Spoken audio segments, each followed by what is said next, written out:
अस्सलामुअलैकुम। उम्मीद है आप सब ठीक होंगे। अब हम अपनी ऑनलाइन क्लास शुरू कर रहे हैं जो बलूचिस्तान बोर्ड क्लास 12 मैथ के लिए है। चलिए हम अपनी पढ़ाई शुरू करते हैं। कल हमने सवाल नंबर 15 तक हल किया था और आज हम सवाल नंबर 16 से शुरू करेंगे। तो चलो अब इस सवाल पर ध्यान देते हैं। तो हमारा सवाल है, लिमिट जब x 0 की तरफ अप्रोच करता है तब 1 माइनस कॉस एक्स को साइन एक्स के स्क्वायर से डिवाइड करके क्या लिमिट आती है।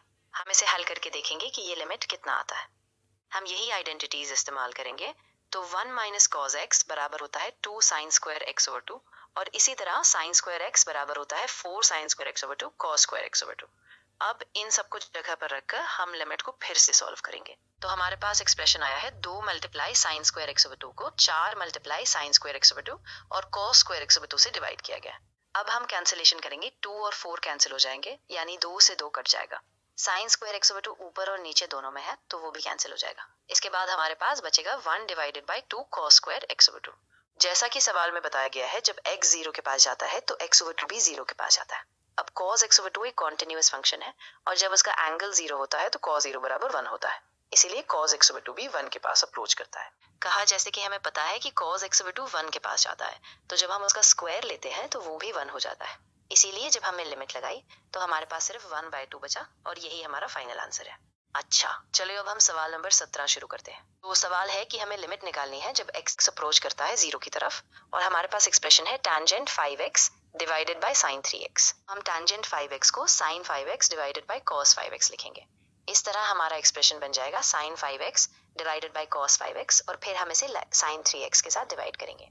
तो हमारा एक्सप्रेशन अब ये है, लिमिट जब x 0 के पास जाता है sin 5x divided by cos 5x multiply sin 3x। यहाँ तक सब सॉल्व करने के बाद हम यही देखते हैं कि हमारा एक्सप्रेशन यही बनता है, sin 5x divided by 5x multiply 3x divided by sin 3x, फिर 5/3 और अंत में 1 cos 5x। ये एक्सप्रेशन इसलिए आया क्योंकि हमने स्टैंडर्ड लिमिट्स का इस्तेमाल किया है। जब x 0 के पास जाता है तो sin 5x divided by 5x और 3x divided by sin 3x दोनों ही स्टैंडर्ड लिमिट्स की तरह हैं जो 1 के पास जाते हैं। और फिर हमने 5/3 और 1 cos 5x को भी शामिल किया ताकि पूरा एक्सप्रेशन सही तरह से स्केल हो सके। तो जैसा कि हम जानते हैं, ये जो स्टैंडर्ड लिमिट्स हैं, जैसे साइन के गुणनफल को उसके आर्ग्यूमेंट से भाग देने पर वो 1 के पास अप्रोच करती है। इसी तरह sin 5x divided by 5x और 3x divided by sin 3x दोनों ही 1 के पास जाते हैं। अब बाकी जो गुणांक है यानी 5 और 3 वो सिर्फ स्केलिंग फैक्टर है।